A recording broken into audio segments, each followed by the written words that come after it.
Welcome to the Slop Farm. Enjoy the video. You begin by confirming your account details and preparing the phone.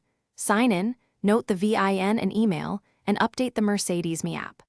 Once done, back up any saved settings and paired devices so nothing is lost.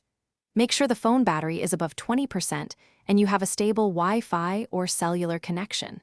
Then go to the app settings and locate Account or Support.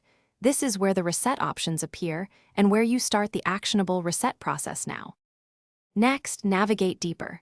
Open Settings, then Account or App Settings and choose Privacy or Vehicle Management. You'll select Reset or Remove Vehicle, confirm with your password or the one-time code sent to your email or phone to verify identity.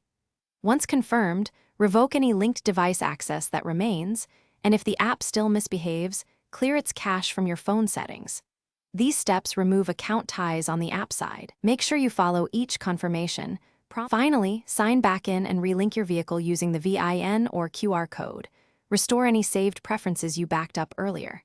Then test remote functions like lock, unlock, and vehicle status to confirm the reset worked and connections are healthy. If a feature fails, uninstall and reinstall the app, reboot your phone, and try pairing again. If problems continue despite these steps, contact Mercedes customer support with your account and VIN information. They can complete server-side resets or escalate the issue. Thanks for watching. Consider subscribing if we helped you today.